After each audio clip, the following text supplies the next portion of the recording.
This is on. Okay.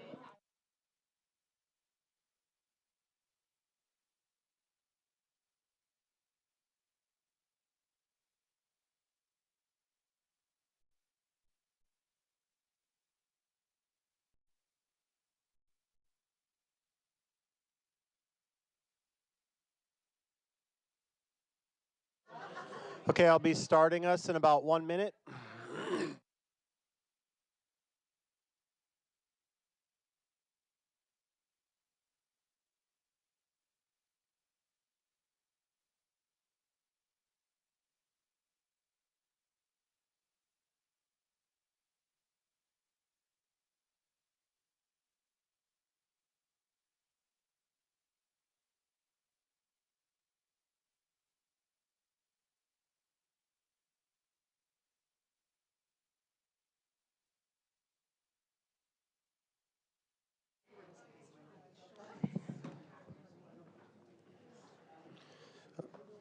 Okay, this is a call to order.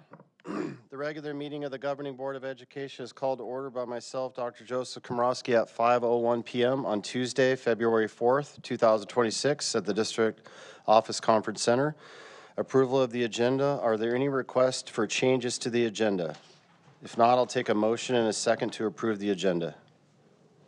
Moved. Moved by Mr. Schwartz. Second. Second by Mr. Barham. Lene, would you mind calling roll? Wiersma? Yes. Anderson? Yes. Barham? Yes. Schwartz? Yes. Komorowski? Yes. Student board member?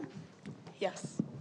Motion adopted 5-0. Thank you. Open session business meeting. In attendance this afternoon are governing board members Dr. Joseph Komorowski, myself, Dr. Melinda Anderson, Mr. Stephen Schwartz, Mrs. Jen Wiersma, Mr. Emil Barham, Ms. Melissa Chai, student school board member, secretary to the board. We have the superintendent, Dr. Kimberly Velez, and the executive team.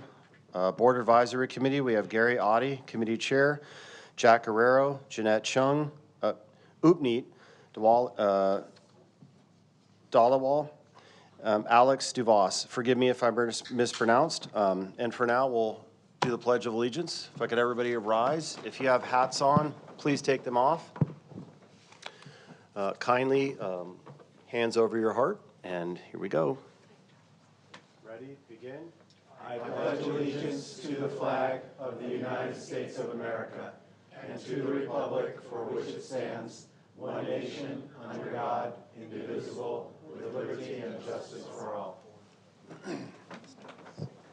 Thank you.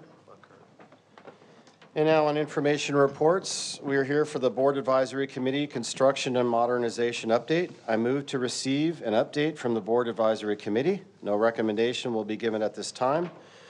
Do I have a motion and a second? Moved. Moved by Mr. Schwartz. Second. Second by Mr. Barham. Lene, would you mind calling roll? Wiersma? Yes. Anderson? Yes. Barham? Yes. Schwartz? Yes. Komorowski? Yes. Student board member? Yes. Motion adopted 5-0. Thank you. And do we have any public comments? One? Okay, let me read this up. For special board meetings, public comments are restricted to agenda items as per Government Code 54954.3. Public comments are allowed up to a maximum of 3 minutes per agenda item. Total public comment per agenda item shall not exceed 30 minutes unless extended with the board consent.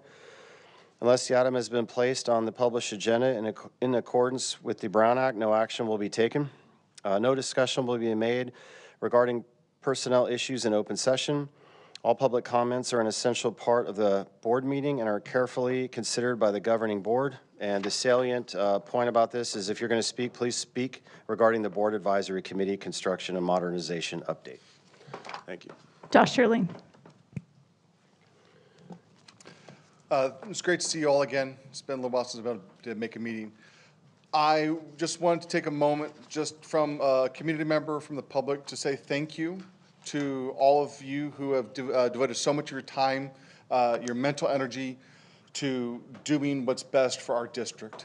All I would ask, just as non-political as you guys be, it's our taxes. And I think everybody is aware of that. But just from the community members, I care about what my taxes do. I also do realize you can't do much with $5 million. So I really leave it to really hope everybody here is able to participate at a very mature level. Thank you. Thank you. And at this time, I will hand it over to the superintendent, Dr. Velez, and then she'll hand it over to the Board Advisory Committee. All right, thank you, Dr. Komrosky.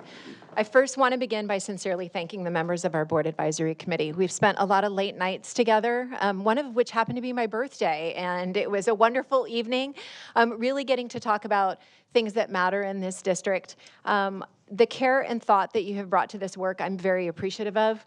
Your willingness to engage in meaningful dialogue, ask hard questions, and keep our students at the center of every conversation we've had. I truly appreciate your time and commitment to that. For the community, the Board Advisory Committee plays a really vital role in supporting the Board of Education, offering insights and suggestions based on their expertise. These volunteer positions, residents are appointed by each board member, ensuring a diverse range of perspectives. It's important to understand that while the committee provides valuable advice, it doesn't have the legal authority to enforce decisions or direct staff. Instead, their purpose is to deliberate on specific issues assigned by the board and to contribute to the board's decision-making process. And again, thank you for your time and everything that you have committed thus far. I know there will be more late evenings we will all have together. And at this point, I'm going to turn it over to Mr. Oddie. Thank you, Dr. Velez. Thank you, Dr. Komrosky and board. So on behalf of the team, I would like to thank the board for nominating highly qualified, caring members who prioritize the needs of our students. And it is an honor to introduce our team in advance of tonight's update. We realized immediately that we were a very diverse team that provided a range of perspectives and talents, while each member is involved and in tune with our community. Now, as I introduce the team, I know you know people who you've nominated, but I'm going to introduce them. And the thing that really jumped out at me is, we were talking to somebody tonight about this, but every member I've been introduced to on this team is just incredibly smart. So we have a real sharp group, number one, but they have so many other things to offer. So let me start off with Jeanette Chun. She has just been a positive light for our team and our committee. She brings her experience as a former TVUSD employee and her past experiences of being the wife of a teacher.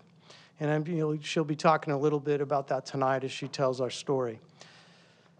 We have Alex DeVos, who shares his perspectives from both his career as an attorney and serving active military, along with being committed to his children currently enrolled in TVUSD.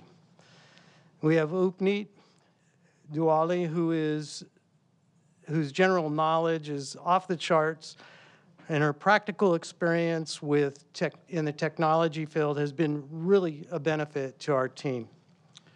And she is involved also as a current TVUSD parent.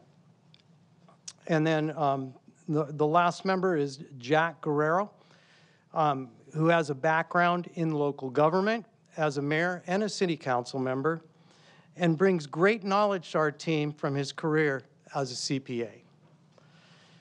We'd first like to share just some quick highlights from our work together, which began on August 6th.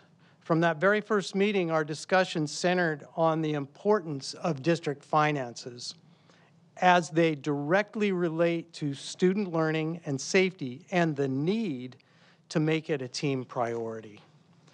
We have been working with business support services on fundamental budget details and then developing an approach to advise on our school facilities.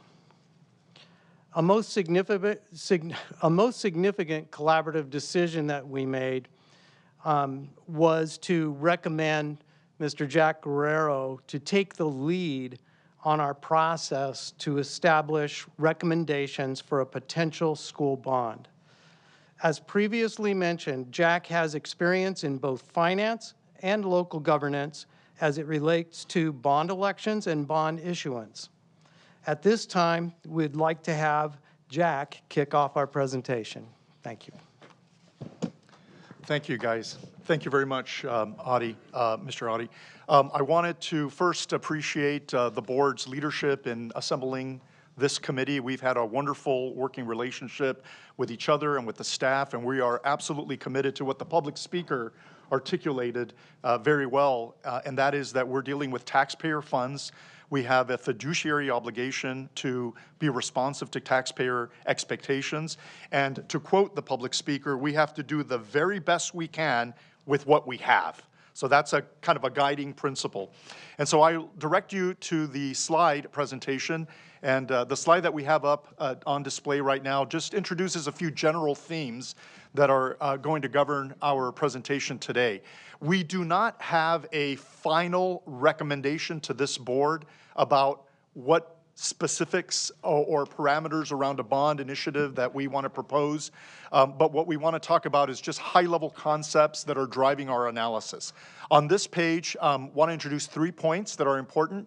One is the learning environment. We all recognize as committee members that the school environment is critical to learning for students.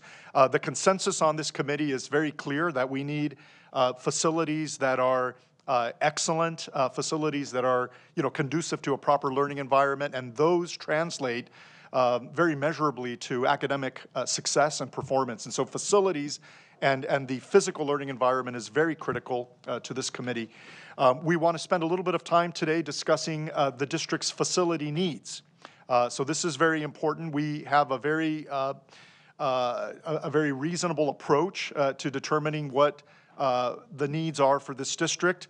We've started with a much broader numerical figure of what overall project requirements are in the district, but we're going to be honing in on the absolute most essential facility enhancements, and that's what we want to showcase to you today.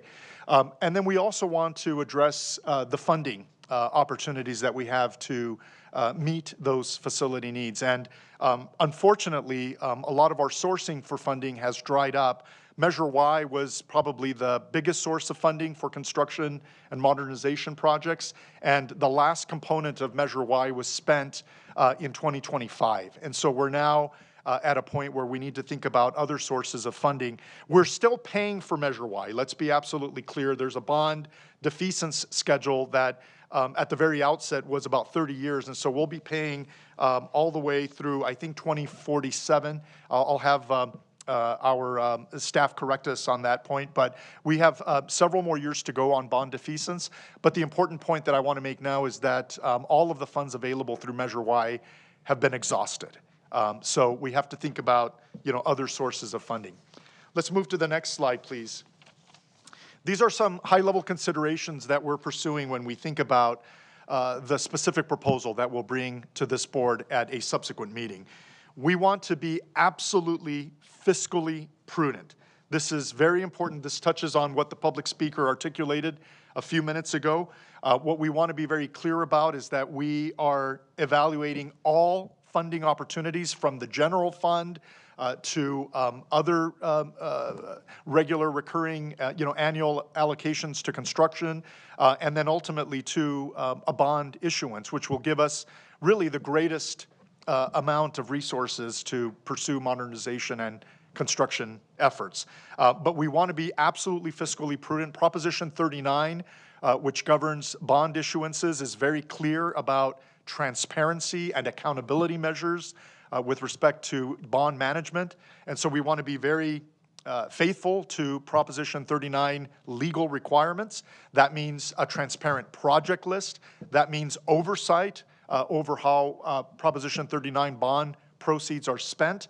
And so that's going to be a very, very critical consideration for us is fiscal prudence. We also want to minimize the debt burden on our taxpayers. So we want to be very, very disciplined in how much money we're going to ask taxpayers to to consider voting on.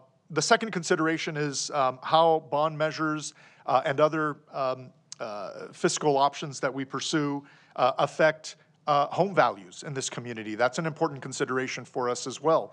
And we are of the belief here on this committee that a proper learning environment, a proper physical learning environment in the schools translates to a better learning environment for students, better academic results from the students, and a more compelling proposition for homeowners, which can drive more attractive home valuations going forward.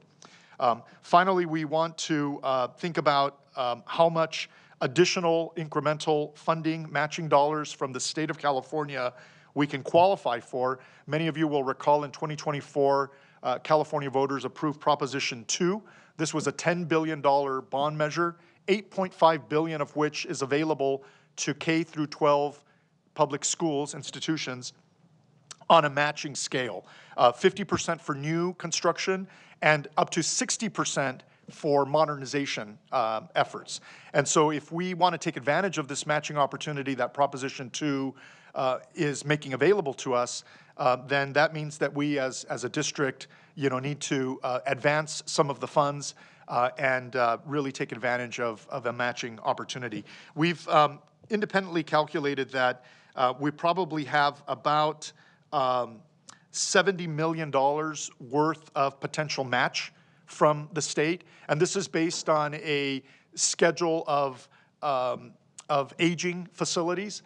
We can't just immediately qualify for 60% matching on modernization projects just because we're spending the money. It has to meet a formulaic set of requirements, including the aging of our facilities. But based on an evaluation of 2022 through 2028 facilities and their age, we estimate that about $70 million is available to us in matching.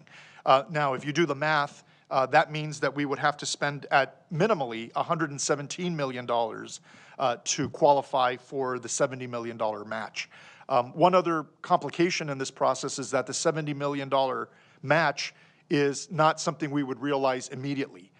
It may take many years to receive that match, which means that we have to front those funds, and that is another compelling reason why we would need to have enough funds to qualify for the match up front. Let's go on to the next slide, please. Just a few general points about the facilities needs.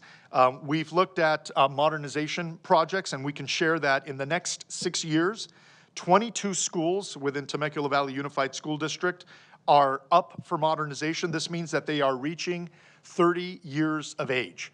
That's basically the threshold above which we would seek modernization efforts to keep the schools in proper standing. Portable classrooms are a big consideration for us. 350 portable classrooms with an average age of 28 years are the case for Temecula Valley Unified School District right now, and that has become a very significant priority for this committee to rehabilitate, to construct or tear down and rebuild, and we'll share some personal experiences with touring a number of these portable classrooms. But that, probably second to safety considerations, is the next important priority for this committee. We do have a facility master plan that was already prepared for the district, which converged on $1.8 billion in existing facility maintenance and modernization needs. I want to make it very clear that we would never ask for this amount in incremental funding. This is a starting point in our evaluation. This is basically a catch-all of every single kind of facility opportunity we have for improvement, and it would converge on $1.8 billion in total cost. But our approach as a committee is to hone in on the most essential projects for remediation. We're not going to do what we would want. We want to pursue what we need. So not nice to have, but essential for safety of students and for creating minimally a very safe and productive learning environment for students. So at this point, I'm going to transition to my colleague Jeanette to take the next few set of slides. Thank you so much, Jack, and thank you for your time today. Right now, we're going to talk about our why now and our story. When we have the opportunity to go to Temecula Valley High School to look and see what their portables looked like, it was quite a interesting trip, needless to say. The one thing that was in incredible contrast is that the portables were incredibly old. They were very derelict, a lot of them were. And when we walked in, there was a very distinct odor to many of them that caused great concern to me personally. I had a special needs child, and when you have an IEP, it's always the least restrictive learning environment that we talk about. That learning environment was not, in my opinion, a very conducive learning environment to be able to learn well and walk through a day where you have we'll show some pictures of the contrast of a portable that is derelict and run down with holes and stains, and like even you can tell rats had been eating at it at parts of it. And then you go into this beautiful space next door that's just filled with all this modern equipment, and the contrast was just incredible. So the portable classrooms that's the concern we have, is that what we were told is that in the 1990s, all the new schools construction using state money was required to be at least 30% portable classrooms. So some of the portables we have were required portables that were necessary at the time, but literally we've had them for forever. And to modernize them is going to be something that's very difficult. They have a useful life of 20 years, and they're well past, almost a decade past their useful life at this point. And the required maintenance is at a much higher cost, if you can imagine. If we're going to keep continuing to, if you can go to the next slide, there you go. The portable classrooms, if we're going to keep continuing Band-Aiding them, we thought it'd be really cute to put a cute little Band-Aid on there just to give the idea of what it is we're trying to give. There's a visual representation.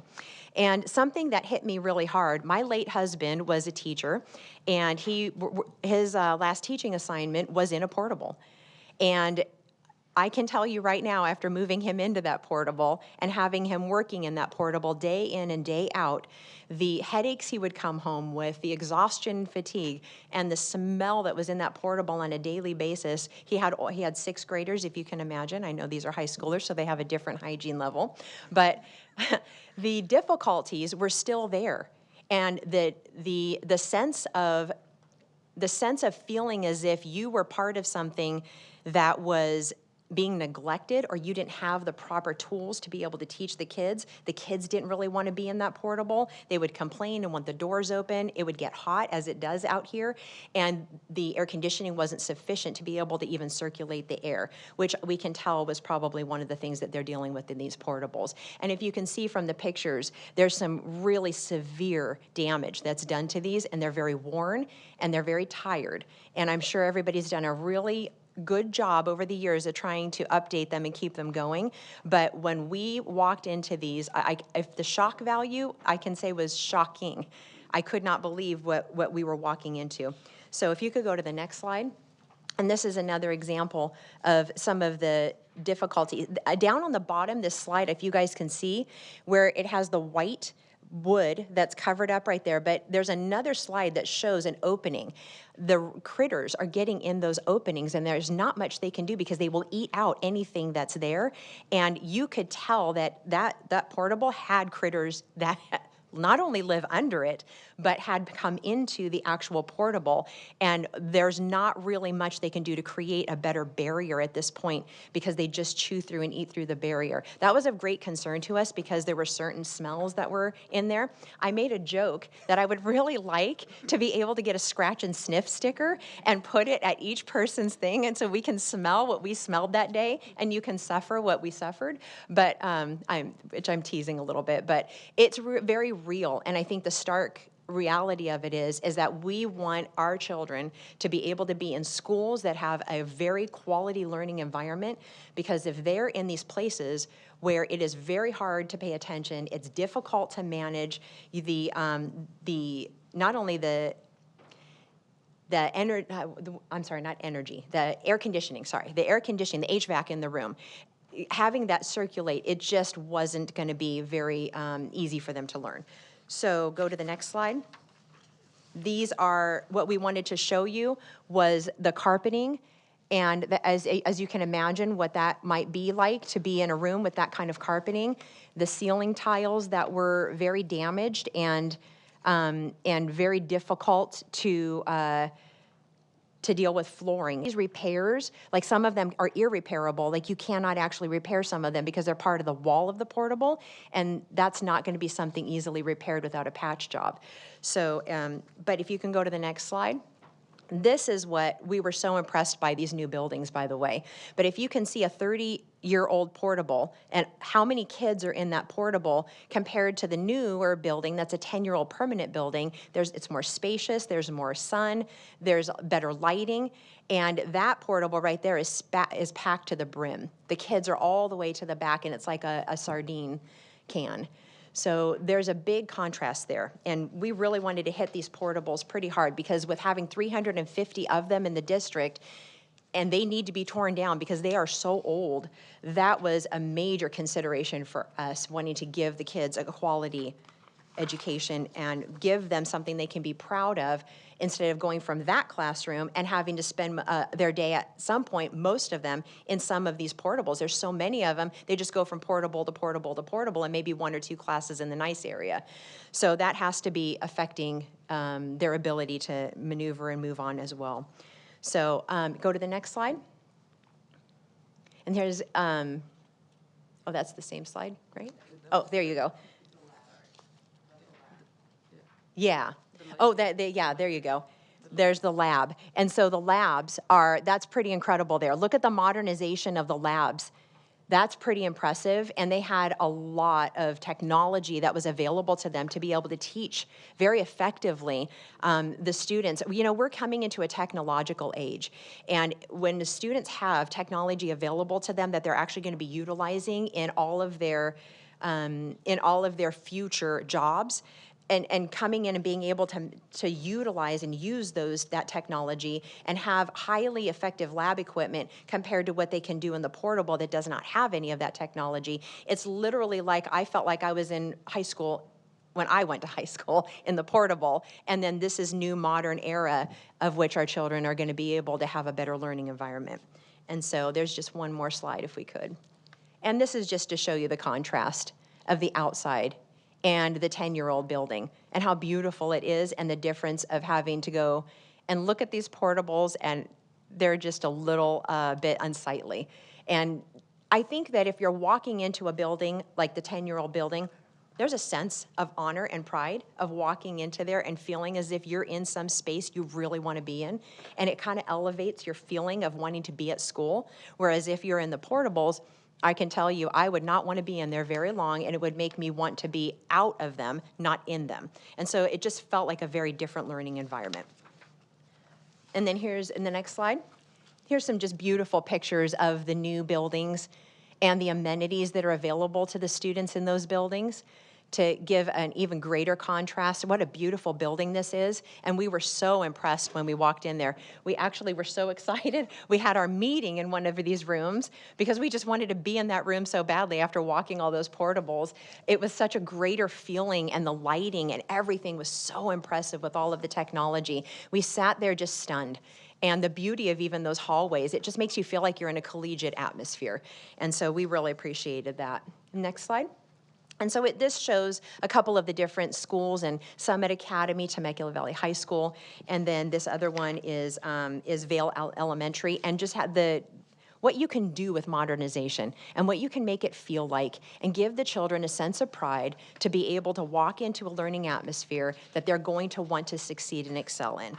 And we know that this is going to cost money, and so we're not saying that everything's about beauty, but I can tell you those portables, with how many of them are there, and the shock value that they're literally 10 years past their date of being able to be functional, that was something that really our committee is very serious about, hoping we highlight the need to be able to have funds for that as well. So in listening to the community, at the next slide, One thing that we had was a survey that went out. And some of the survey results from the community is they really were interested in the following things. They wanted to repair or replace deteriorating roofs, plumbing, gas lines, sewer lines, and electrical systems where needed. 88% of the survey participants said that that was a very high priority to them. They would like to have upgraded air conditioning in the classrooms and installing shade structures over outdoor eating and activity areas to protect students from extreme heat. I mean, we all live here. We know what that's about, right? We don't want to be sitting in the heat sometimes. We'd like to have some shade. And then provide the classroom facilities and technology needed to support high-quality instruction in math, science, engineering, and technology. And if I can just hit on that again a little bit further, the need for technology and our new technological aid is so vast for our students to be able to be learning from, so that they're with the times, they're not behind the curve, having to go into not only just going into college without having an understanding of how to handle some of this technology, but some of our students are not going to be going to college, they're trade bound, and they need to be able to understand how to utilize a lot of the technologies and the ability to have, even with science engineering, that was so impressive what they were able to do. So those are some very high quality instruction that needs to have the ability to have updated facilities. So the upgrade the older schools so they meet current health codes, building safety codes, and provide proper access for students with disabilities. I think that's one of the things we noticed. Even though they have ramps, those portables are so tight, and the rooms that they were going to be going in, that was a concern to us as well, and the safety of the students breathing in that air and just being in places where rodents had been. Where's the safety and the ability for them to have safe facilities? So, but thank you very much. Okay. Good evening. Thank you very much, board members, for your time and for hearing kind of the work of the committee. And I echo everything that Jack and Jeanette have shared so far. What I'd like to begin with for this slide and the next 3 slides is something that, on a big picture level, I freely admit that as a parent of 2 TVUSD students and a taxpayer, I did not know. I'm sure you all know this, but I did not know this until I think we first met in August of this year, which is this.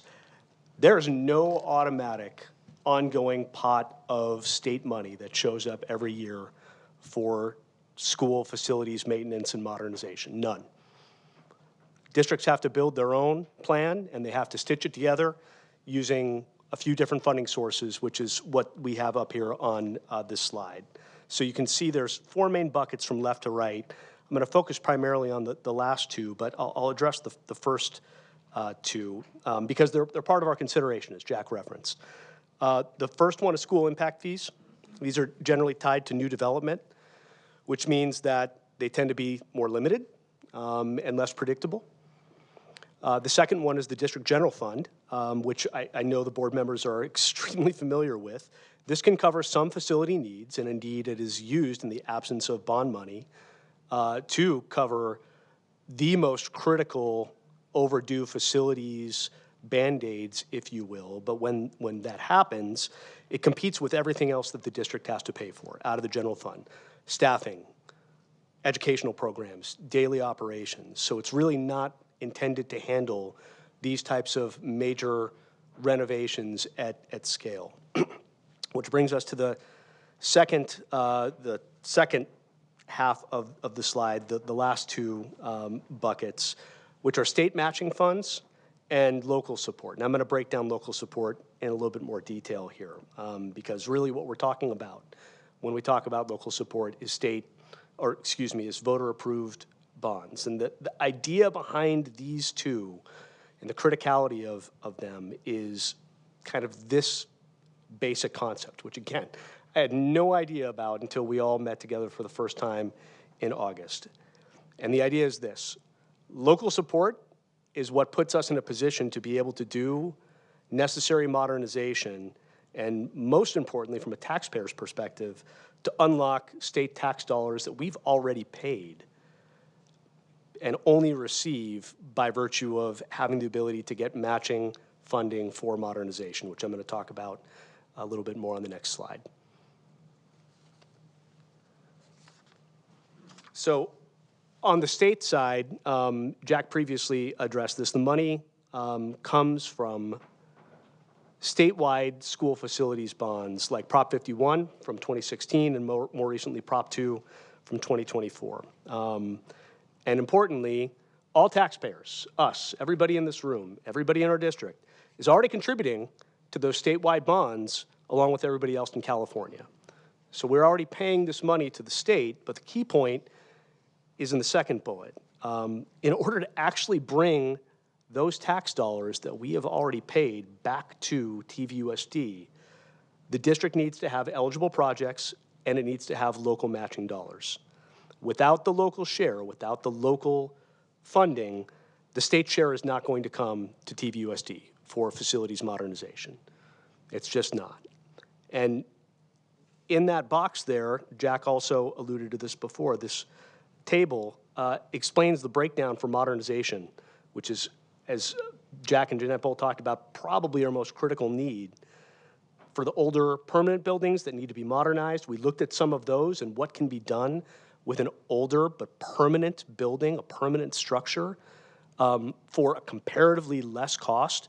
They almost look brand new. It's actually really incredible. I thought we were in the new building until we went to the new building, and then that was a whole different level of awesomeness. And then, of course, the aging portables, which Jeanette talked about, are 10 years past their expiration date. So this table pretty much breaks it down. With 40% of funding through local support, we can unlock 60% matching in state tax dollars. Tax dollars we have already spent and invested in that we can get back through Prop 51 and Prop 2 by providing local support for some of these modernization needs. Next slide, please. So again, when we talk about local support, primarily what we're talking about, as Jack alluded to at the beginning of the presentation, is a general obligation bond, right? We're talking about a bond. I don't think there's any secret to that. And there's 3 quick points to make about that. First one is that obviously a bond is voter approved, right? No money is going to be obligated except by a vote of the residents of Temecula Valley Unified School District, as it should be. So ultimately, this is something that would belong to the voters, to the parents of students, to the homeowners of Temecula Valley Unified School District. Second, it is repaid through a property tax on assessed value. So the bond structure, and again, Jack is kind of our designated subject matter expert on this here, right? But is very structured and transparent in how it's collected and how it would operate. So we want to be really clear about that. And then third, and this one is important to me, and this is, I think, needs to be said, legally, a bond is limited to construction and to improvement of school facilities, period. In other words, we're talking about a bond in the context of improving, modernizing, upgrading, and building TVUSD school facilities for our students. Classroom repairs, renovations, major system upgrades.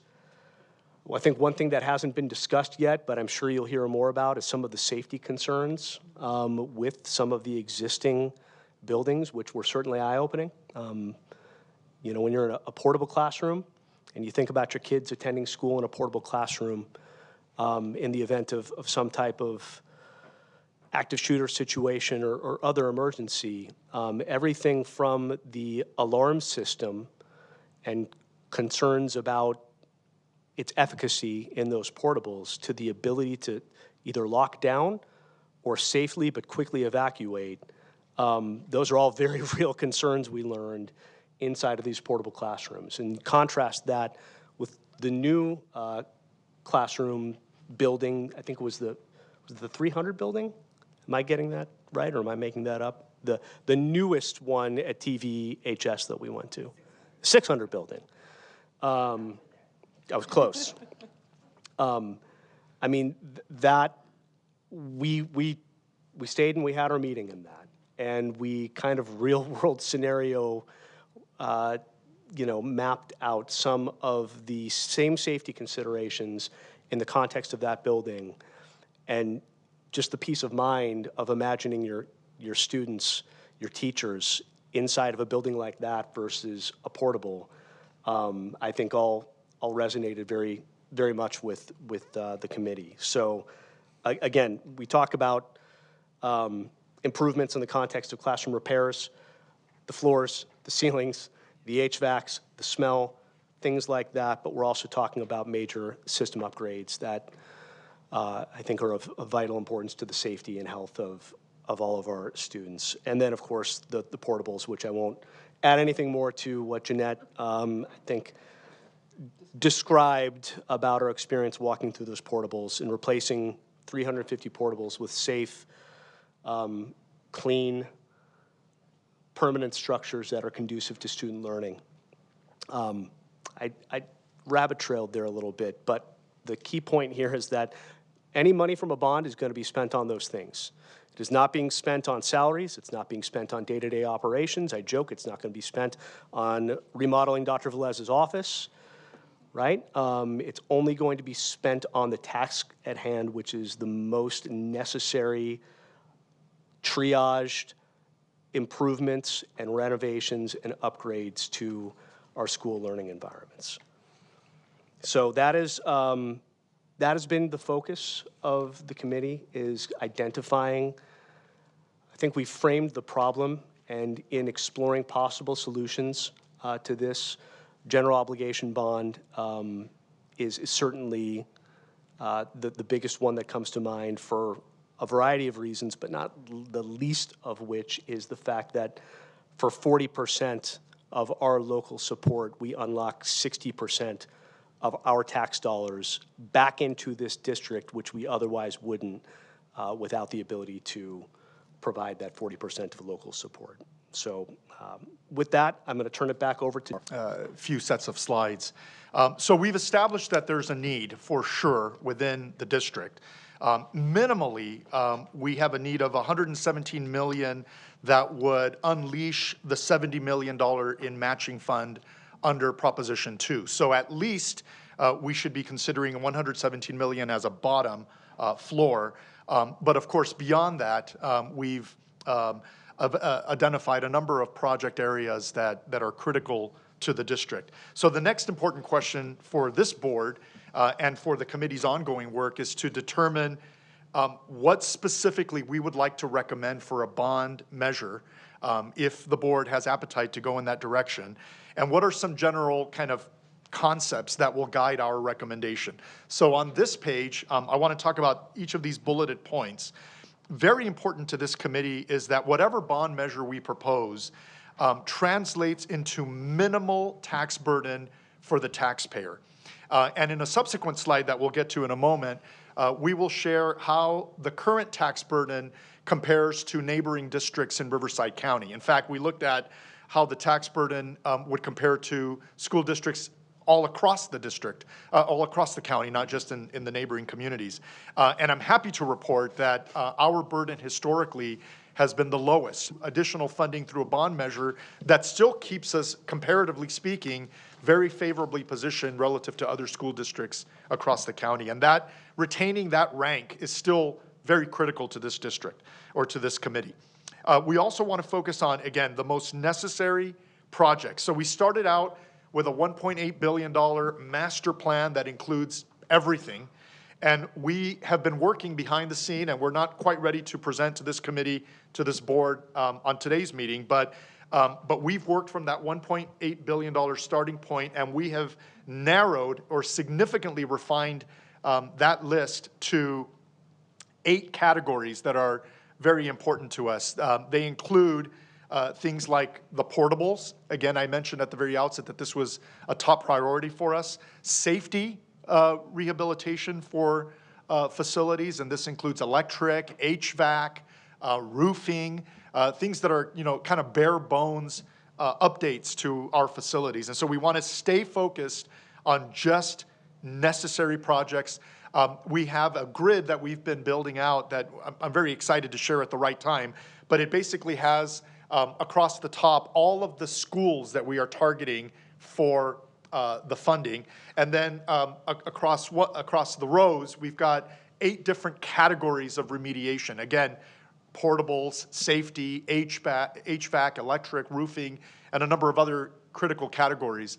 And so we're building up this total proposal from the bottom up, and we're being very, very careful in how we assemble that figure. We are using very conservative assumptions. So for example, we will have assumptions around escalation costs. So the longer projects last to construct, the more expensive they become. At present, for example, square footage construction on new projects exceeds $1,000 per square foot, $850 per square foot on modernization. Those costs are scheduled to go up every year into the future, just through inflation and through other market pressures on construction firms. And so we want to take that into consideration when we outline the chronology of projects. We also don't want to accelerate all projects at once because that's just kind of impractical for students, for staff. I remember going to high school in Los Angeles County with construction my entire time in high school.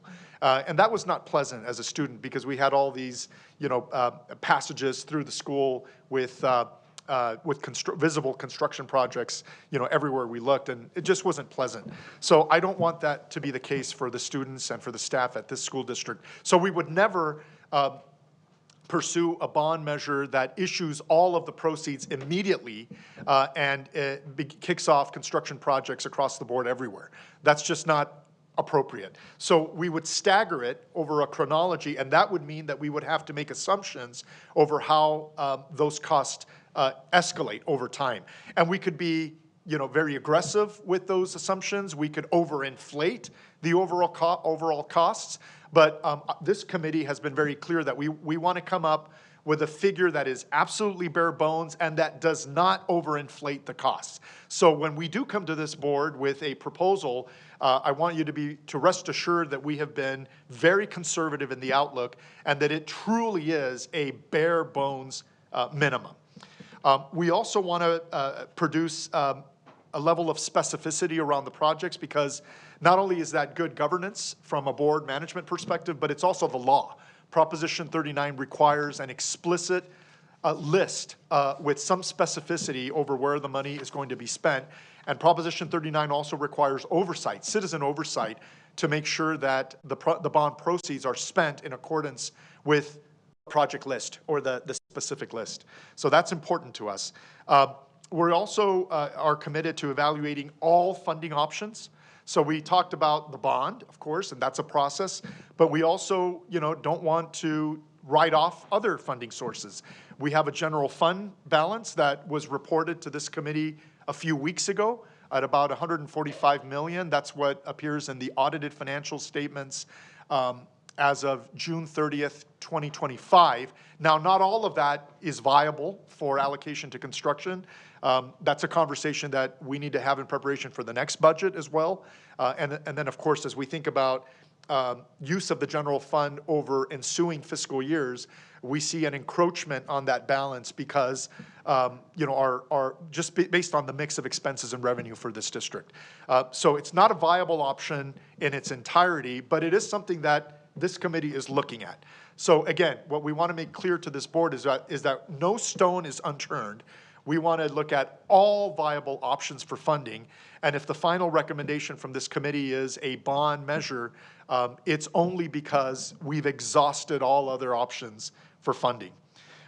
We also want to take into consideration costs of bond issuance. So things like interest, which is a significant component of what we have to pay off over time. 25 to 30 years is the standard duration of the bond. And bond proceeds are not free money. We have to pay for their use, and that means considerable interest. And we want to be fair and reasonable and transparent with this board and with the community about, how much these funding options really cost us. There are also bond issuance costs on the front end, and we want to be transparent as well about what those cost. And then again, in accordance with Proposition 39, we want to be sure that we are accountable as a district and that we are transparent across the board from a ballot language perspective and then through the oversight during the ensuing years post issuance of the bond. Let's go to the next slide, please. This is a snapshot of how the current cost to taxpayers from pre-existing bonds compares to the tax burden in other districts throughout Riverside County. And as a fiscal conservative, I'm very happy to report that the tax burden in Temecula is the lowest of all school districts in Riverside County. That's a wonderful thing, really, because we're basically so disciplined that we've been very considerate about the tax burden on our residents. At present, we are still paying the bond proceeds from Measure Y, even though we've spent the money. I mean, that's the whole point of the bond, is that we issue it up front, funded through investors in the market, and that gives us a pool of funds that we can invest now in school construction.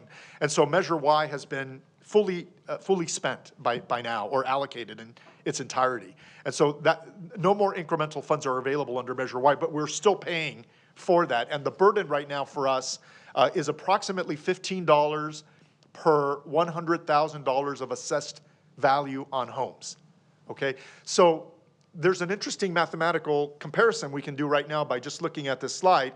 If we want to retain this rank as the lowest burden district in all of Riverside County, we have a little bit of breathing room to go from $15 per $100,000 assessed value to $47 per $100,000 of assessed value. And what does that differential get us? That, 45 minus the 14, minus the $14.98 is about $30.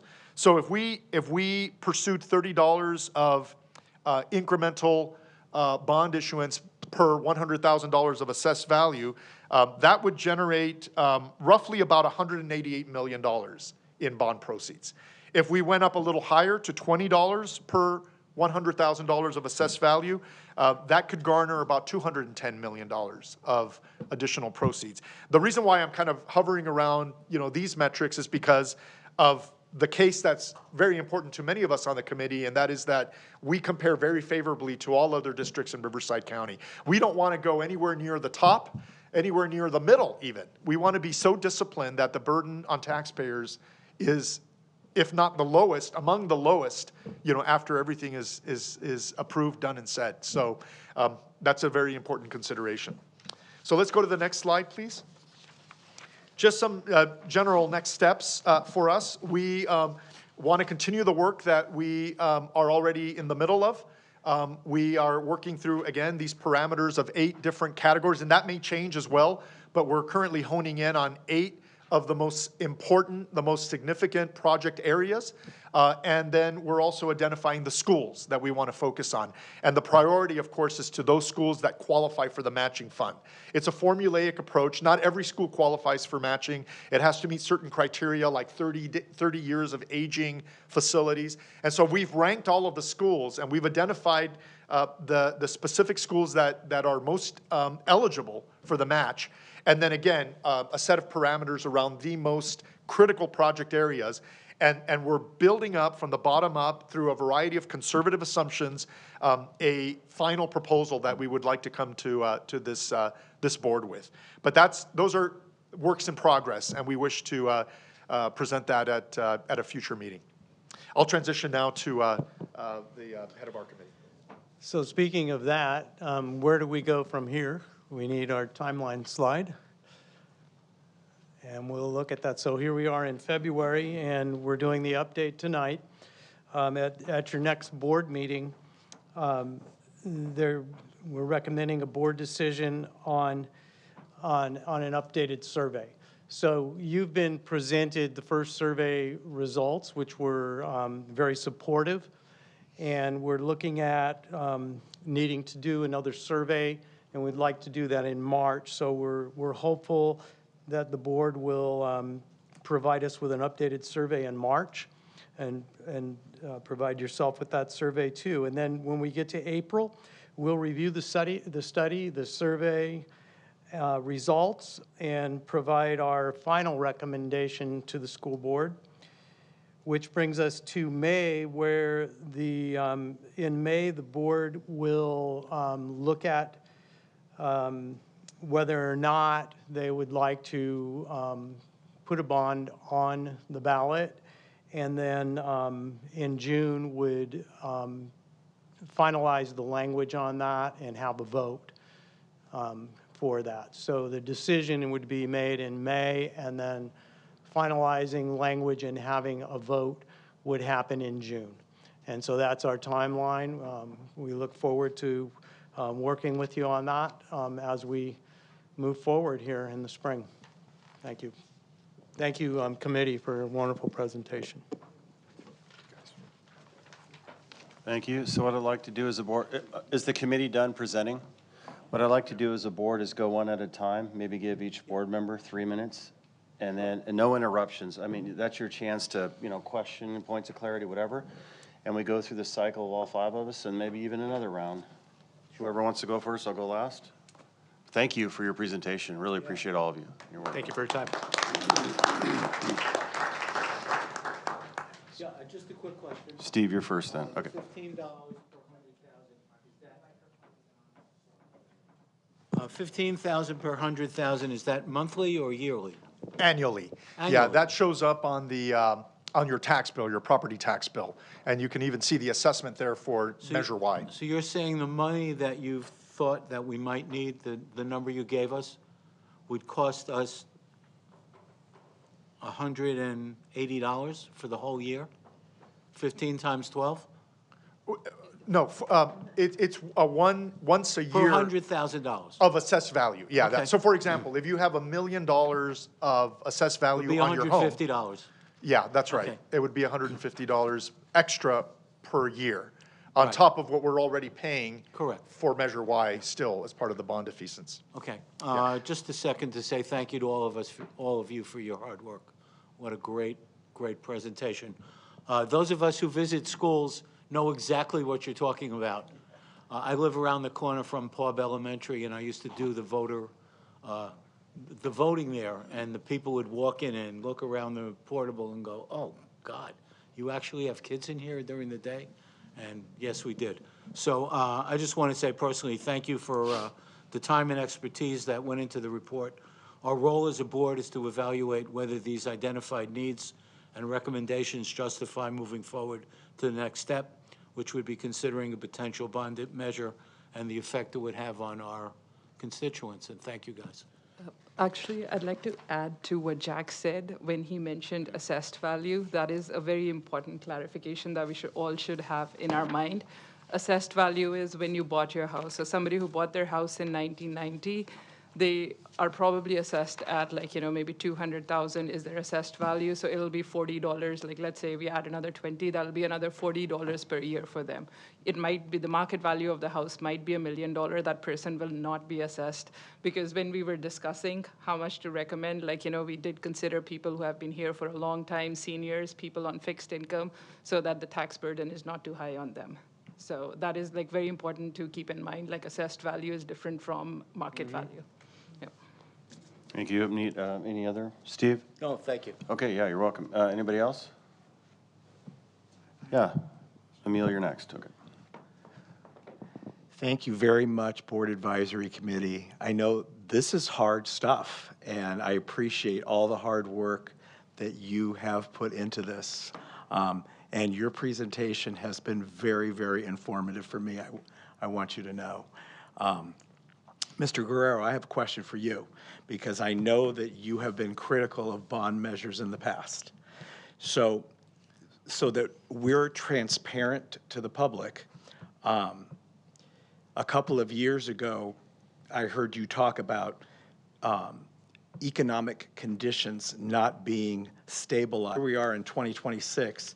Can you talk about how you feel the time is right in terms of the economic conditions and how they have stabilized in order to educate our public that now might be the perfect time to support a bond measure? Yeah, a few years ago, I was consulted by some residents in neighboring school districts on their bond measure. Without identifying the specific school district involved, they were not anywhere near as far along in an analysis like we are as a committee and as a board by extension. But at the time, there was a lot of economic uncertainty around interest rates. The market was very volatile. It's still volatile to some extent, but I think the direction, the general consensus from most professional economists is that rates will come down. Eventually, we know, of course, of a new appointment by the president of a head of the Federal Reserve Board that will very likely be amenable to reducing interest rates. We've seen the market react very favorably in this regard. And that's important because interest rates determine the cost of funding. And so if we issue bonds when interest rates are very high, that can have a compounding effect in the long run over the entire course of a 20 to 30-year duration for bond defeasance that is detrimental. And so this time, yes, the interest rate environment is a little bit more favorable. The other point I'd make is that whatever bond amount is approved by voters does not necessarily translate into all of it being issued at once. The reality is that we would stagger the issuance over many years. And that also would provide, I think, the board with an opportunity to assess, economic conditions at those times in the future. So that's kind of another hedge against a volatile interest rate environment is that, in addition to considering the right timing for facilities construction in our district, it also gives us some breathing room to figure out, okay, what is the right interest rate environment, that would be appropriate for the district. There is a triangulation of considerations here because it's not just interest rates, it's also taking a look at escalation costs on construction that, at least in recent years, has been jaw-droppingly high, I have to say. I have to probe that a little bit more. I think as a committee, we want to be very disciplined and kicking around sensitivity analysis. In fact, we've been working with Nicole Lash to adjust these escalation assumptions and make them really bare bones, like 2% interest increase in construction costs up to 4 or 5% on the other end. And those are very sensitive adjustments. If you just change a percentage in some of these assumptions, you could have wildly different estimation costs. But to answer your question, to go back to kind of the main thread of your question, and it's that the environment is a little more favorable now. Bond issuance would be staggered into the future in ways that we could be very thoughtful about how we want to proceed. And again, I should emphasize that we've not made a final recommendation on any specific amount. What we've been sharing are just kind of factual parameters to be mindful of, like what a $15 increase in assessed value per $100,000 translates into new bond issuance. That's just a statement of fact. And so we've been kind of just sharing parameters. We're all continuing to evaluate, offline and perhaps even in the course of this meeting, we take feedback. Like I said also in my presentation, we want to evaluate other funding options. Perhaps we take a shared approach and think about general fund maybe contributing something to these efforts so that we minimize the burden on taxpayers. But the cold reality may be that if we want to really unleash the matching funds, we may have to go down the bond issuance process or approach. But again, all of this is still under consideration. And we welcome feedback, of course, from the board. Thank you. And I really appreciate you honing in on the interest rates. Even though I didn't mention it, that's where I'm happy that you went, because I think that's a really critical piece to this. Thank you. Okay, thank you. Either of one of you two? Yeah. Ms. Wiersma, take it. I just want to tell each one of you how much I appreciate the work that you've done. This has been such a great level of information, so thank you. I really like the aspect of thinking about what we can share. There are a variety of funds available that you suggested, and I think if we're asking for money from the taxpayer, that genuine desire to dig deep and also provide something from another source might really add legitimacy to what we're doing. The one thing I want to ask, because we've mentioned the matching funds, that is a great thing, and I'm happy to know about that, but there was also the caveat that it may take years to match it and that we'd have to pay the money up front. So ding, like a bell went off for me and wanting to know, well, then how does that work? Because obviously matching is wonderful, but why the years and years? What decides that, and how many years are we talking? I'll answer with what I know, and I'll defer to Nicole. In fact, I'll let you, Nicole, answer the question I can add. Right, so the way that it works is once the project is completed, you submit it for reimbursement, and then you get in line. So and they fund them in order of submission, and so you'll just sit in line till you're up for matching, and the state works its way through the list. And it's frequently 3 to 5 years before we see those funds. Nicole, would it be accurate to say, though, that once you're in line, Yes. you don't get kicked out of line? You never lose your place in line. Yeah. And I would be hopeful with the politics and the way things rise and fall in the state of California, that there would be some assurance that that would be available. You know, things change so often, so are you pretty confident? You don't lose your place, but it just seems like, are we wishing on a star or? No, so what happens is, we talked about Prop 2, and as they sell bonds, there'll be funding available for matching. So as soon as they sell a bond at the state level, they'll look to who's next in line and say, okay, well, you get 30 million and you get 7 million and you get 4 million. So we just get in line. Now, our hope is to get in line before they run out of all Prop 2 funds, and then they'd have to put another state bond on the ballot, but we would still just sit in that queue until the state issues more bonds, and it goes by project. So we're in line still for, let's say, Summit Academy and Chaparral High School. As we've completed those projects, we'll sit in line as each project gets completed.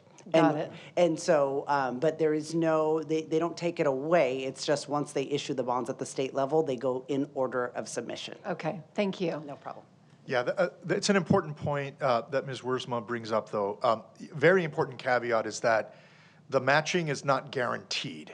Our place in line is secured. Our eligibility remains in place, but whether we will live to see the match depends on how much of the $10 billion is still available. Of the $10 billion, $8.5 billion is available for K through 12. The other is for community colleges. So already the $10 billion is narrowed for us because that's $8.5 billion. And then guess what? Every other district in California knows about the matching opportunity, and they're also moving very aggressively to issue bonds. And I mean, that was one of the consequences of Proposition 2 was that by passing it, it was going to incent all of the school districts to move forward in this direction and have these conversations. And so if you're not in favor of bonds, I can understand why Proposition 2 was not attractive, because it's incenting more bonds to be issued. And so if the 8.5 billion runs out, then we have to wait until funds become available in the state of California again, either through allocation by the legislature or through another bond measure by the citizens, approved by the citizens in the state of California. But that's an important point, Ms. Wiersma. It's not guaranteed. And also in your question, were you asking if there's like any current legislation or changes to the rules in the law, or was it more on, is your place guaranteed under what is currently the rules? I think it was just understanding if our place is guaranteed and understanding the tough times we have here in California, what are the guarantees that it could change? And I think I think we can't know for sure, but that information helps Mrs. Lash, and hearing Jack, your perspective, I think we've got a good understanding of where we sit. So thank you. Perfect. Dr. Anderson? I can just thank Jack again, because we met and I was very overwhelmed by a lot of this information, and having everyone come together as a team and present it to us has clarified so many questions. I didn't think I would be able to take it all in. If the community doesn't know how lucky we are that this team was formed, that the committee was put together, and that we have Jack, that you're on it, because it's kind of an area that you have some expertise in. So I just want to say thank you as well to all 5 of you for working together and helping us as a board move through this. Okay. Yes, I just want to individually thank you, Alex. Thank you, Utmi. Thank you, Jeanette. Thank you, Jack. Thank you, Gary. Thank you, Mrs. Lash. I know you're behind there with that PowerPoint and a lot of the analysis. So a couple of things that stood out to me is the, let me speak into the mic, the tax rate comparison and how Temecula is the lowest on 1498 versus Alvord way up there at 195. That really helps me with something that I love comparing, which is community standard. Gary, you would know about this when my skate park appealed to the city when I went around trying to collect a community standard. So that really helps me. Another thing that stood out was what you you briefly talked on, Alex, and it was the 4 buckets. Now, I'm just going to assume that the school impact fees don't give us money, but take away. Maybe I'm wrong. But my question will take that, and I'll direct it at any person on the board. It'll probably be Jack, because I'm going to ask for some sort of analysis, and I know you're a CPA. In one sense, it might seem prudent because you've established the whole board that we need funds. We get it. And I know, like, when I go to school sites, I'll have a dog and pony show where the principals show me the best things they have, but now I'm going to ask for the rat show. Like, hey, I just want to see the worst thing you have. Why are you hiding it from me? Just kidding. I know, Donna, Leo, and I'm coming. But that's, I know we have a need, and I respect that. How we get to the need, and I'm going to talk about the 3 buckets. It might seem prudent that we pull from district funds to unlock state matching. That's what I'm guessing. Without district funds, you don't unlock state matching. We'll have you answer that. And then the local support bonds. So my question's going to be, Jack, out of the general fund, I'll throw this. Let's say things go to the ballot, there's a certain number, but now let's say the district has buy-in as well. Are we looking at 50-50, 60-40, 70-30, 80-20, 90-10, and who's going to do what? And if so, what kind of analysis could you provide? This doesn't have to be answered now. It's for the board to consider. That way the district has buy-in, the community potential, there's potential buy-in to the community. And then given that we're in the lowest bracket with the community standard, what would that look like for us? And then I'm probably going to go another round with another question. But for now, that's it. Possible analysis on district and... Yeah, I'll invite the committee also to chime in. Specifically general fund when I say district, yeah. Sure, yeah, that's good clarification. Just a few notes that I picked up from earlier presentations that the committee evaluated from staff. School impact fees, approximately $37 million is available. I'll have Ms. Lash clarify whether that's an annual recurring amount, but in my notes, we've got about $37 million that would be, that we can tap from school impact fees. Got it, so that's not a penalty, I was wrong. It's a bucket like Alex was talking about that we could pull that's them out. right. Okay, good. It's a bucket. Measure Y, $0, because again, that's either all been spent or entirely allocated by the end of 2025, so that's off the table. We've got the general fund, which is an entirely new area that the committee hasn't thoroughly dived into. But from your presentation with the audited financial statements a few weeks ago, you'll observe that that there are multiple funds in the district. The general fund is the one that has the most discretionary opportunity for the board. Other funds are restricted for the most part, and there's almost no flexibility. So that's why when you look at the financial statements, I always hone in on the general fund. What is in the general fund that is most discretionary? That amount as of June 30th, 2025, which was the date of the most recently completed fiscal year, was $145 million. So what we have to think about is how we're trending over time with use of that general fund balance. So we can be critical of this, perhaps as part of a different discussion, but we have been spending more money as a district than we have been receiving in funds. And so we're kind of deficit spending. Again, I'll have other committee members and of course the staff add to what I'm saying or correct me. But we're trending towards spending more than we're bringing in. And the way we fund the gap is by drawing down on the general fund balance. So as of June 30th last year, 145 million, but we're depleting that slowly over the next few years. There are ways we can stop that by rethinking the way we spend our money, reprioritizing, perhaps evaluating the revenue that we bring in. That is less within the control of the district, of course, because the revenue is kind of out of our hands. That's kind of what the state determines appropriate for the district. But that's part of the levers, on why we deficit spend.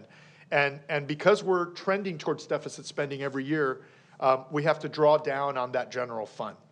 But that balance is $145 million, and the board does have discretion over that $145 million. Okay, perfect, thank you. And Steve, you're up next. Actually, Yeah, I want to, Okay, you guys Yeah. want to dive in there? Yeah. Yeah. Line. do you want to go first? I'd like to just quickly respond to that, because we really haven't looked at the general fund at all on this committee. And the little bit, so any questions toward that, it's, we're going to have maybe a little of a personal opinion on it when we answer it. And in all respect to Jack, my perspective would be more historical in looking at the Temecula Valley School Board on how conservative they've been with their spending, and it put us in a really good position right now to do great things for kids. We have been talking on this committee about some of the, like you called it, the rat show that we see out there, and we want to make sure that we shore that up. But so I would take a look at, if that is a recommendation from the board for us to look at that, we can definitely look at that and come back to you with recommendations on it. But I just want to make sure that that's something that we really haven't discussed in this committee. Yeah. Yeah, and I'm open to different options. Here's using all 4 buckets. Here's using 3. Here's using 2. Here's using 1. That's all. And then maybe multiple scenarios. As far as even what Steve was talking about, what does it look like for me? Let's say one household. What am I paying per year? That would make it so streamlined for the board to get all this data crunching and properly assess it, and then be able to vote on it See where very you're easily. going on that, yeah. Yeah. So, Ms. Lashley, maybe you can add, maybe you're going to say the same thing. Like, we've been attending meetings. I'm a diehard optimist. I always look at the bright side of things. But I think, like, out of 145 million, all the budget meetings that we've seen, we've committed like 30 million each year, which comes to about like 90 million for the next 3 years for the deficit spending, which you mentioned. And then 54 million, or 3%, is required by law to maintain that reserve. You cannot like raid into that reserve. You have to maintain it. We are in the position because of the 6% reserve that was mentioned. And that's what's important. It's what happens inside the building that is like, what is like the main point. You can have like the most high-tech building and stuff, and if you cannot pay the teachers, then that is like, again, we come to that point. So we have to be like mindful, like why we did not like right off the bat start off with that, because we have projected deficit funding for the next 3 years. So 90 million is spoken for already out of that 140. I know everybody keeps on looking at like, ooh, 145 million, why are we not using that money? But the 2 reasons, the 3%, I don't know how much it comes down to. I think it's like 54 million or something is the number where it comes down to. Go ahead, Mr. Lash. So yeah, $145 million might be our ending fund balance, but a lot of that is restricted, let's say, for special education, Title I. There are very serious legal restrictions on most of those funds. So the actual available balance this year is about, let's call it 60 million, but it's projected to go down to like 11 million in 3 years, because we have been very fiscally prudent and responsible, knowing the rainy day will come. And the rainy day is here, where the state has reduced the amount of revenue that it's going to fund us. And so in order to reduce expenditures, we're in the people business. And so we would have to reduce the number of staff that we pay to provide those services. And so we're leaning on that ending fund balance, I've said many times, to get us through this storm so that we can sustain our existing programs. However, and we did have this conversation, not with the committee, but Mr. Guerrero and I did talk about this district does a really good job at actually committing general fund dollars towards facilities.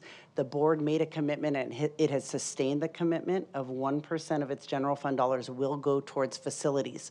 And that's about $4 million a year. So we did talk about maybe part of, if we talk about a bond, the commitment is that we will keep that 1% dedication to facilities, and that's skin in the game, I think, as Mr. Guerrero called it, for the general fund, to make that commitment that it's, there's a general fund commitment ongoing to put towards matching dollars. And so we did talk about that, you and I, about maybe having that commitment be ongoing.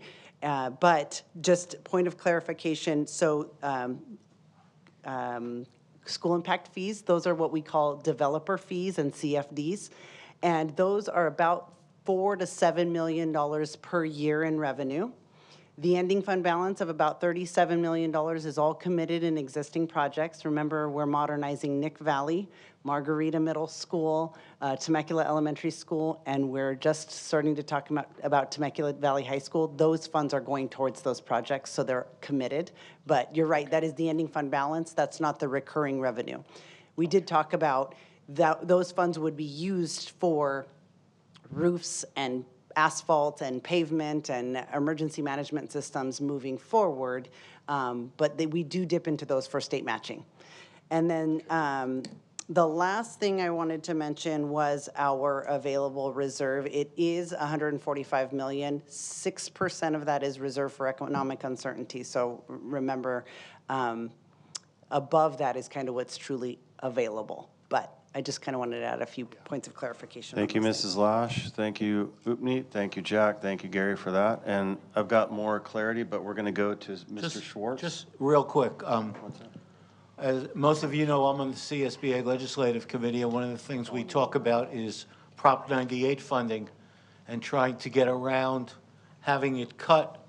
I will be up in Sacramento Friday, and I will find out exactly what's going on, whether it's going to be fully funded or whether they're going to try to put a part of it away, which will affect us, you know, down the road. So once I know what's happening, when I get the report, if we talk about it, I'll get back to you and let you know how it's going to affect us. Okay, thank you. Thank you, Mr. Schwartz. Was there a question there, too, for them to? No. Oh, okay. Neil? Yeah. Okay.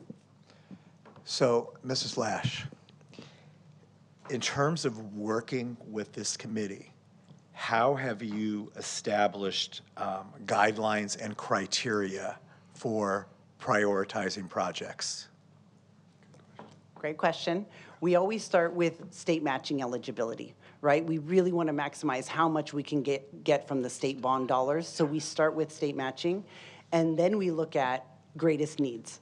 So to be honest, Temecula Valley High School wasn't next in line for modernization. There were a few schools that were next in line. But given the state of the portables, and given that they've got, you know, a campus with 3,000 kids on it, as opposed to maybe an elementary school with 600 kids, and just what they're using those facilities for, classroom spaces, as opposed to, you know, pull-out spaces or before and after school care. So there's a lot of things that go into that, but number one is state matching and number two is need when we start making those prioritization. Then, so that's where we say this is the site. And then we say, okay, now that we're here, looking at this campus, talking with staff, talking with students, talking with the community, talking with the administrators and even district office folks that have been here, let's say, 40 years, they'll know what's, all the good, the bad, and the ugly for every campus, and they'll talk about the needs, and we form full committees to discuss prioritization for an individual project. And so, and I do want to throw this out there because I don't know that we mentioned this. So there are going to be project lists that we put on a bond measure, but that will not take the place of whoever the board is at the time will have the full authority. Just like you approve the scope of every single modernization project, when those modernizations come up, the board at the time will still determine what the scope of all of those projects are. So you might say, these are the things that we will use bond dollars for, but at that time, the board at that moment will be the ones that determine the final project list. Thank you. Neil, do you got any more? I have more, but. You want to go through the round and Yeah, then go come through back? the round. Okay, so it's Jen next and then Dr. Anderson. Jen, we're just doing an order. Yeah. A couple of things. So the project list, Mrs. Lash, you just mentioned, it would be my hope that maybe in looking at the things that are most essential, if we're talking to our voters and if it does go on a ballot, that there can be a list of sorts where people can look at it and understand the goal of where those dollars would be going. Are you saying that could happen on a ballot, but then it could change within an election cycle? Or generally speaking, if we have this advisory council hone in, that those dollars will be dependably going that direction? Correct. So Okay. we would say, these are the, we can list, we know which sites are up for modernization next, and so we could list those sites. So we may not hit them in that order, but these are the sites that would likely be eligible for modernization, and we could also give examples of projects. So safety related. That doesn't, I wanted to make sure the board understood that doesn't take away your authority to approve the scope and what safety means. That could be making the floor level. That could be moving kids out of portables. Safety could mean a lot of things. But there are definitely guardrails, I think is the term that the committee has used, and parameters for use of those funds. So it's not just modernization. Well, what does that mean? It's roofing, HVAC, plumbing, safety, ingress, egress. It will be specific like that, but it doesn't mean that we're not going to say Temecula Valley High School, 2-story building and upgrading of the emergency management system, energy management system. It won't be that specific, but there will be language that states what those projects encompass. Does that make sense? Yeah, it does make sense, and I like what you shared with the 1% of the general fund.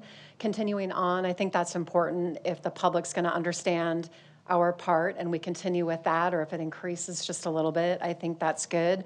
I think we all are really well aware of, I hate to say it, but the corruption and the fraud that goes on in different sectors across the country. And what I love about what we're doing, that you're talking to Mrs. Lash and you're talking about, what about the general fund? What can we do? You're going to pick the greatest scenario, I believe, for then voters to be informed. And that means everything to me. So again, I appreciate that time. Then when you see the fact that there might be a bond, maybe it's voted on, maybe it does go through, there is oversight by citizens. Are you out at that time? We probably don't know. Do you have any longevity and kind of speaking into it on any level? Because people will cynically say, well, bonds have passed. We've seen it in San Diego, and then goodness knows where they land, but it's not where they were supposed to. So that's really important too.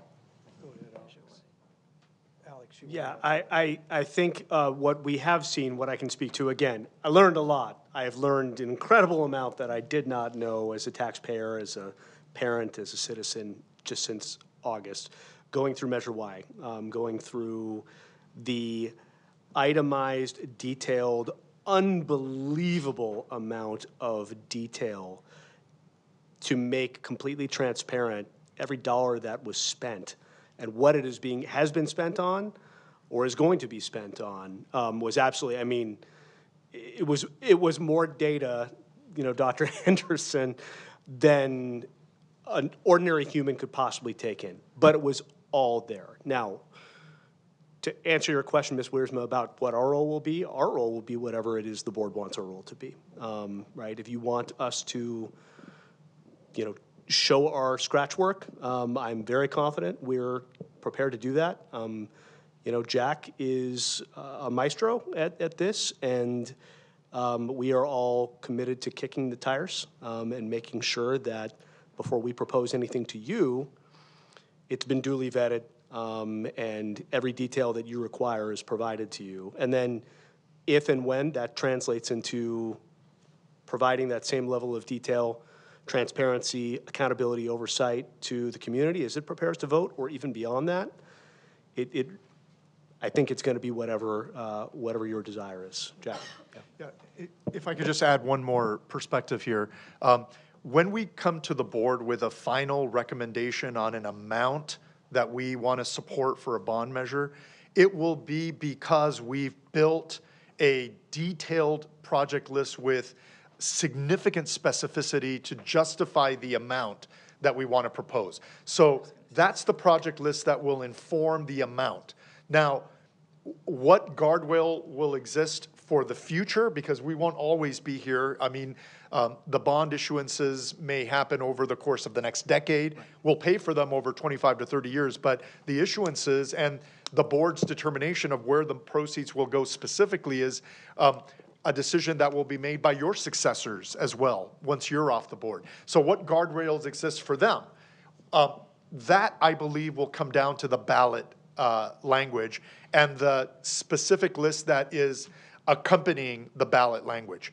Now, what we present to the ballot, and we haven't discussed this yet, this will be kind of the next phase for the committee, but that level of specificity will be different from the level of detail that we're doing to justify the amount.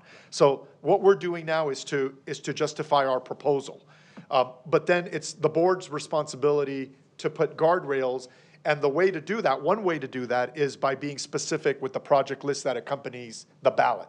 We would never expect it to be the same level of specificity that we're currently engaged in. That just wouldn't be appropriate for a ballot measure. But we can put thematic, outlines of, bond proceeds for these purposes or for these schools without a specific dollar attached. That way we would have some flexibility for future generations of board members, future school site councils to determine the best way to allocate the money. So 2 levels of analysis. One is what we will do to justify our proposal to the board.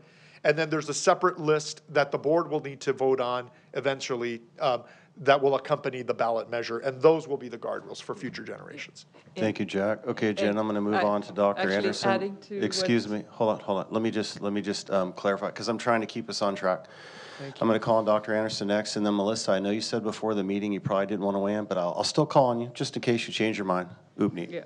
To add to what Jack said, he gave 2 levels of audits. I think Ms. Lash can say we cannot serve as the oversight committee also. An oversight committee is actually appointed again, right, by the board, the Citizens Oversight Committee. Yep. So if we pass a bond, one of the requirements is that we form a citizens oversight committee that really digs deep into every dollar that we spend, and they actually report out to the board. They have no authority, but they're a reporting body, and they apply for the position. Usually we're begging people to be on the committee, so I would encourage any one of you who wants to be on that committee. Mrs. Wiersma, I think that's a great idea to transition into that next phase. The representation includes a business organization, senior citizen organization, a taxpayer, and a parent. And I won't assume which one of those any of you fall under, but you could then apply and the board could appoint you to be part of that Citizens Oversight Committee for that continuity. And I want to just clarify and remind you that the rules that you set for this committee, we're on a 1-year term. So as of August, when we talk about we, it will be a different group of we, unless my wife's in the audience. She won't like this if you were to want to reappoint any of us.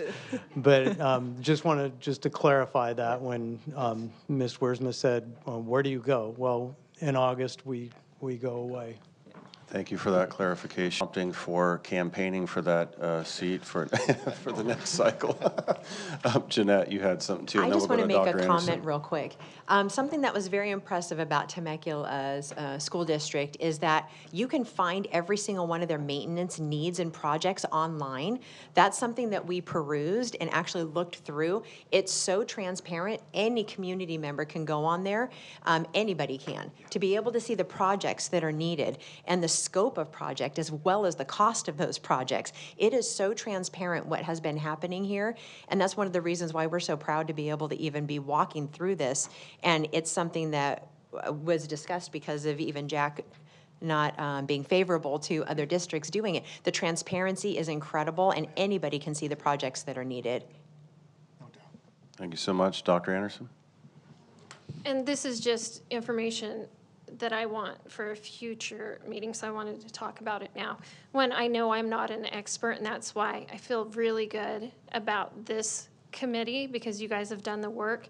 And so I'm comfortable putting my trust in this group, especially. I hate to point Jack out, but he's the one that I met with prior and that educated me. But I know the rest of you, and I'm going to request a meeting with you, Mr. DeVoe, because we've never met before. So I have a lot of trust in this committee. And then from the district point of view, I've now had a year to work with Mrs. Lash, and I have a trust in the experts in the district knowing what facilities are prioritized, what needs to be done. One of the biggest concerns I have is prior to Prop 39, there was a 2/3 threshold that needed to be met, and 40% of those measures failed. Now with the 55% threshold from voters, it's 3/4 that pass, so a quarter of them still fail. So the thing that I'm concerned about is who is going to be the expert, because we can do all of this work and we can get it all dialed in, but words matter. So I want to know at a future meeting, because I don't think we're prepared to answer this question yet, but how are we going to present this? And that you just touched on it, but how are we going to present it to voters so that this measure passes? And there's research and science that has been done, and I know there's companies that specialize in this. So I would like that when the time is right, and I'm looking at your timeline because I don't know if it's the next meeting or the next meeting, but that's where I'm going to be asking the hardest questions, because I do believe that it's obvious you've done your work. So now that we've done all this work, I don't want it to fail if we get to the point that it goes on the ballot. And you can comment, or you can wait until a future meeting, because I think that needs to. Yeah, I can just reassure you that is, as Jack had already mentioned, that is what we will be working on in our next committee meeting. It will be a part of what we're doing, and that will intensify as we get closer to that May meeting, where you will have the language. That recommendation with the language. Who will be writing the language? Go ahead, Nicole. I have, not for the language, but you can answer that one. I think that we have a consultant that we hire that has actually helped us pass Measure Y, that will analyze what the community responses are to make sure that we're being as specific as we need to be and hitting the things that the community prioritizes. They usually help us draft what that language potentially could look like, and then I would take that language drafted to the committee, and they would then we keep saying kick the tires. I think, Jack, you started that. Now that's the terminology we like to use. And then we'll kind of vet that out. But that would probably be our starting point, is based on the consultant that we used. Because like I said, the little bit of research that has been done, certain words will help it fail, like tax increase or tax, the word tax. Right. And certain words will help it pass, like air conditioning. So all that research has been done, and we do have someone that is an expert in that area that will help write the language, so that we're not all just coming up with ideas. Okay, along those lines, that's why, and Mr. Oddie mentioned this at the beginning, we would like to survey the community once again, because we haven't talked to them since July. And a lot can happen in 6 months. And so we want to make sure that there's still an appetite and a temperature there. We would never want to put anything on the ballot that wasn't going to pass. And it will be truncated. It's not going to be as extensive as it was the first time, but it's just, again, taking the pulse and making sure we're all still where we were 6 months ago, and then working on language. Okay, or Ms. Chun said that we could maybe put scratch and sniff stickers on Might be good. Really effective. That would be very effective. So, Okay, Melissa? I was going to add to Dr. Anderson's answer. Like, Jack and I, although I said I am a diehard optimist, we also are analyzing like the worst case scenario when we present it to you. If you approve it, it goes to the ballot and it fails, like what is the cost to the district? We had that discussion, not in detail, but if the survey comes back, because the only reason we are here is because the survey came back that there is an appetite for a bond. If the second survey says, like, we do not, like something's changed and the community does not have the appetite, then we will still put it out to you that this is the worst case scenario, the money it's going to cost, like whatever we've already spent on surveys plus whatever the cost of the bond getting onto the ballot is, and it's still up to you whether you want to pursue it further or not. Yeah. Thank you. Melissa? Does the scope Wait, of... Jen, Sorry, Jen, go ahead. I want to keep us on track, sorry. All right, I don't have any questions, but like the rest of the board, I want to thank you all for giving such a great presentation. You all brought up really good issues, and I'm sure that the students would really appreciate your proposed solutions. I'm not a tax-paying adult, and I'm not an expert at economics, but you all explain things in a way that I could understand, which I really appreciate. Thank you. Thank you. Okay. This will probably be my last round, and I'll try to get one more round throughout the rest of the board. For me, I know that it is a little uneasy to talk about general fund, but it's one of the buckets. So I know when that gets mentioned, I know you're advocating for 99% local bonds and 1% commitment from the district. I might want that stretched. But at least for data purposes, I definitely want that stretch. I actually want to see all four buckets. I want to see multiple breakdowns, 99 to 1, 90 to 10, 80 to 20, just so that I can see what I'm looking at, compare it to the community standard, compare it down. So it's not necessarily that I want to see it because we're absolutely going to vote on that. I just want to see it. And then my question to the board is, when this eventually goes to ballot, if it makes the votes to the board, does the average community member, do they see TVUSD and this is what the board has decided, or do they see the allocation to 29 different school sites and who gets the priority? Because politics now sets in. Does, Temecula Valley High School versus Chaparral versus Great Oak, or is it a school that has Title I funding and they need more money? I mean, where do the politics lie with money allocated to certain sites? That's what I want to know more about. Fair point. I'll just point out very quickly that we already have a project prioritization list based on the schools that qualify for matching. And that's a formulaic list. It's not based on opinions. It's based on, which facilities are due for modernization based on their age. So we have something objective that we can start to work with for sure. And I think, this committee can make a recommendation at the right time, to have the board implement the right safeguards for future generations of board members. Yeah, my thought to that is, let's say you take the average voter and they're voting for something on the ballot. They're going to have it more, they're going to want more personalized. Well, how does it impact me? What about my school that I send my kids to versus the word TVUSD that is just like, okay, this is huge. I don't know where the money's going, but I'm going to vote. Let's say I vote. And I'm just trying to think of the average voter. That's a good point. I think... Actually, yes. and one more thing to add to that, I think Mrs. Lash, you can clarify on this. Once the ballot is approved by the board, the district cannot campaign for the ballot measure. Is that correct or not? That's absolutely be on all of our personal time. Yeah. And the district cannot say support, they can do information. And I agree with Dr. Komrosky. Actually, I'd like his feedback on some of the future slides that he's asked for. Regarding what does it mean to the average voter? Okay, this is my house, how much is it going to cost me annually? So, yeah, what do I get for it? I think I agree with that. Everybody should be aware. So simplifying, maybe not the ballot language because that's just 75 words, I think, but in general, the information that we put out. I do think ballot language will play into that question that you just asked about what will it do for the school near my house where my kids go.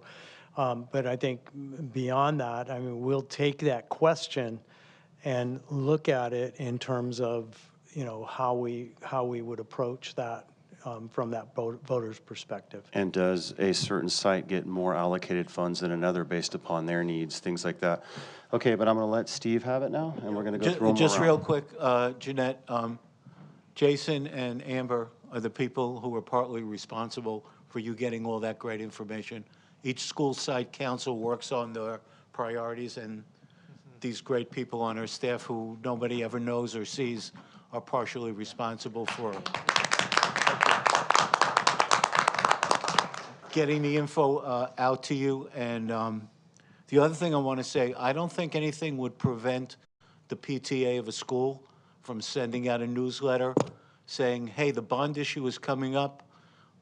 There's going to be lots of improvements done to the schools. Our school is part of the project. Please support the bond issue. It's for your kids in our school. I mean, I'm sure there are ways that we can get the information out to the community. And again, thank you all for your really very hard work and specific work. I appreciate it.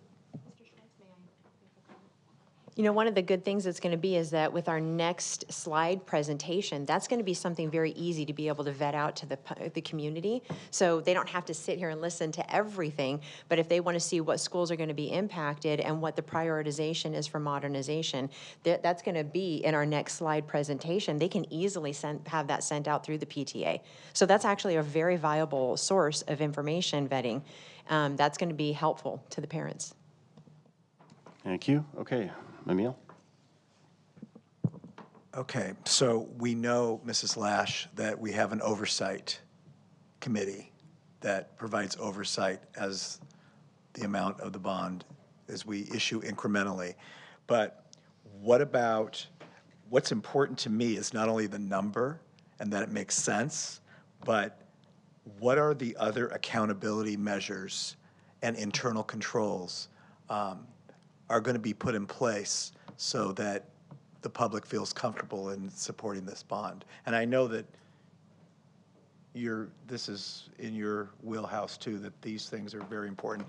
So in addition to the oversight committee, what other accountability measures and internal controls should the public be aware of? In addition to the bond oversight committee, the measure itself will require a separate audit of just those funds. And what the auditors do when they come out, and we do this with Measure Y right now, they literally pull the ballot language, and then they pull expenditures, an extensive amount of expenditures every single year for the life of those expenditures, and provide a separate audit opinion on that specific bond. So they won't even be coupled with Measure Y. There'll be a separate audit just for that. In addition, our facilities department has a detailed list of every dollar that we spend out of those funds. And then when we bring project lists to you, we always identify the funding source. So are we using those state matching dollars? Are we using those developer fees? Or are we using Measure fill in the blank to pay for that? And we have a website actually where we keep up-to-date information on Measure Y. I imagine if we went out for a new bond, there would be a separate record, but it's all transparent to the community on the facilities website. Yep. Thank you. Great question. Thank you. Okay. Mrs. Wiersma. My question pertaining to the survey that's going to go out in March, does the scope increase in terms of the numbers and who's being surveyed? And then the other thing I would hope is that the questions are very honest, because I think that's what's going to help this. Sometimes you can take a survey and skew it any way you want to get the result that you want. We just know that's the case, right? So number one, is it going to go to more people? And two, is it the same group putting the survey together? Will we see these questions? How will that be determined? And so great question. There are actual statisticians that put together the surveys that make sure that whatever questions you get, that the number of people that they survey, you can rely on that number to extrapolate it to the community. So in our last survey, the goal was 500 people. In order to extrapolate the results to the entire community, we got over 800 responses. So we were well over the number that we needed in order to rely on the data. This would be a lesser survey because, again, the big survey was done in July. This would just be to make sure that those survey results are consistent with the last time, so it would actually be less. But there are lots of things taken into consideration. I'd be happy to sit with any board member and go through what those questions are specifically. They come out the gate with what potential ballot language would be, because the average voter isn't going to be well informed. They're going to show up to the ballot and it's going to be a knee-jerk in the moment based on this one little box of words. How would you vote? So that's right out the gate. What they try to understand is what is the natural response to this question. Then they go into more details of if you knew it cost you approximately X amount, if you knew the money was spent on X, Y, and Z, to then, and they put they tell the folks that they're asking, now I'm going to give you some pros for a ballot measure, now I'm going to give you some cons for a ballot measure. inflation is really high right now, you know, the uncertainty in the economy. So they go through things that are both for and against a ballot measure to make sure exactly that the results are not skewed in any way. And then they say, again, now, how would you respond to this question? And of course, as they give favorable arguments, the responses go up, and as they give unfavorable arguments, those responses go down, because we want to make sure that we're not putting a loser on the ballot. We're listening to our community. And in fact, we surveyed the community in 2021, and the results were not favorable. I think it was 50%. And we said, our recommendation to the board at that time was, don't go out for a bond. And so that's why we just want to make sure that we are surveying the community and that those survey results are not skewed. And that's why we hire somebody to do that. Thank you. Yeah, and I'm happy to provide those questions or go through them with you in advance, for sure. Thank you. Dr. Anderson? Okay, so I was just going to say, yeah, maybe there's a board advisory committee oversight on the questions too, and I trust that those 5 would help in that kind of oversight as well, instead of just the outside company coming up with the questions, however their matrix is and how sophisticated it is. I would like to see the 5 board members have oversight into that before it comes to the board to approve to go out to the public. So that's just my thought. The other thing is we have about 9 minutes to wrap up. So if anybody has any burning desires regarding this bond oversight committee tonight, Mike, just put your green light on so I know who else wants to talk, and then I can take us in order. Anybody else have any? Okay, so Jack's mic'd up, and so Dr. Velez next, and then we'll say Jack. He's mic'd up, okay. So we'll say Dr. Velez, Emil, then Jack, and I'll close this out. Okay, perfect. Again, you guys have all, to our board advisory committee, you guys have become experts in school finance. So I commend you for that. It's a very complex issue, but a special thanks to Mr. Brainack and Mrs. Lash for kind of assisting in that. It's a very complex system to understand. You guys have understood it and been able to really talk about it here with this entire board, so thank you for that.